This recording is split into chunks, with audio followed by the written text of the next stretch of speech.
हर घर की अपनी एक कहानी होती है, पर कुछ घरों में कहानियों की जगह गहरे स्याह राज दफन होते हैं। आज हम एक ऐसी ही हवेली की केस फाइल खोलने जा रहे हैं। एक ऐसी जगह जो परिवारों को अपनी तरफ बुलाती थी, सिर्फ उन्हें तबाह करने के लिए। कहानी की असली शुरुआत एक 6 साल की बच्ची के इन मासूम से शब्दों से होती है।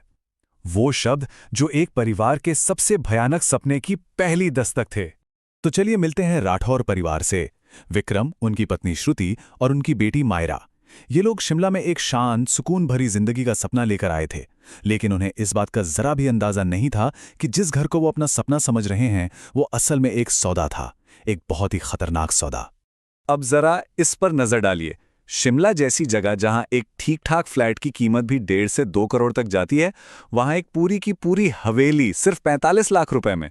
मतलब कोई भी सोच सकता है कि ये एक शानदार डील है, पर यही तो पहला खतरे का संकेत था जिसे अनदेखा कर दिया गया।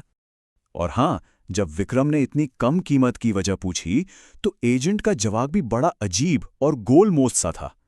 कुछ फैमिली प्रॉब्लम्स थीं, बस। एक ऐसा बहाना जो आने वाले तूफान का एक और इशारा था। घर का असली सच सामने आना तब शुरू हुआ जब विक्रम की बात एक पुराने लोकल माली से हुई।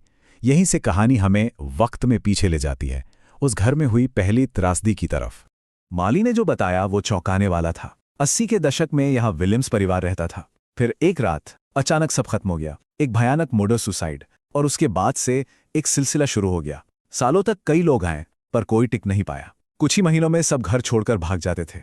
माली रामू काका के शब्दों से ये साफ था कि जो पुलिस की रिपोर्ट में था वो आधी सच्चाई थी।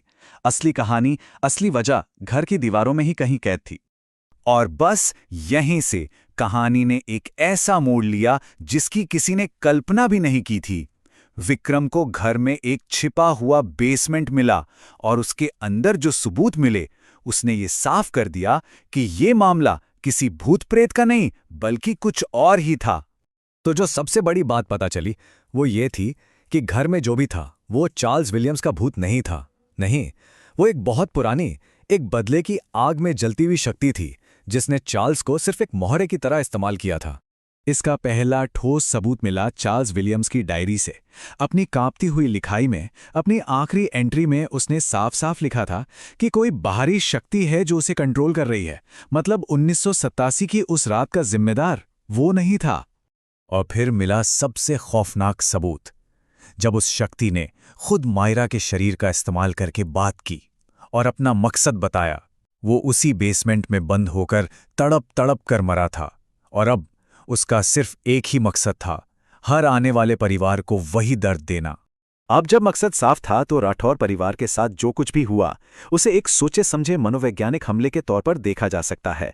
चलिए देखते हैं कि उस शक्ति का काम करने का तरीका क्या था। उस शक्ति का एक तय पैटर्न था, एक खौफनाक 4 स्टेप प्रोसेस। पहले वो अजीब आवाज़ों और हरकतों से बेचैनी पैदा करती, फिर वो घर के सबसे मासूम सदस्य यानी बच्चे को निशाना बनाती, उसके बाद वो सीधी धमकियां देती, और आखिरी कदम वो पूरी तरह से कब्जा कर लेती। राठौर परिवार के अनुभव इस पैटर्न में बिल्कुल सटीक बैठते हैं। अजीब कदमों की आहट से शुरुआत हुई, फिर मायरा का उस अंकल से बात करना, शीशे पर गेट आउट लिखा मिलना, और अंत में मायरा पर उस शक्ति का कब्जा। लेकिन हर शैतानी ताकत की कोई ना कोई कमजोरी होती है, और यहां वो कमजोरी थी एक बच्चे का अपने माँ बाप के लिए प्यार। जब श्रुति ने मायरा को उसकी पसंदीदा लोरी गाकर सुनाई, तो एक पल के लिए, सिर्फ एक पल के लिए मायरा ने उस शक्ति से लड़ाई की, और वही एक पल राठौर परिवार के भागने के लिए काफी था। राठौर परिवार उस घर से जिंदा निकल गया, लेकिन ये केस फाइल यहां खत्म नहीं होती। इसका अंत एक ऐसी सच्चाई के साथ होता है जो बहुत डरावनी है। विक्रम ने 15 लाख रुपए के नुकसान पर उस हवेली को फौरन ऑनलाइन बेच दिया। वो बस किसी भी कीमत पर उस जगह से छुटकारा पाना चाहते थे। इसका मतलब ये भी था कि उन्होंने नए खरीदारों को आने वाले खतरे के बारे में कुछ नहीं बताया। और ये पूरी केस फाइल मायरा के इस मासूम से सवाल पर आकर ठहर जाती है। एक ऐसा सवाल जिसका जवाब हम सब जानते हैं। वो शक्ति अब भी वहीं है, उस घर में, और इंतजार कर रही है।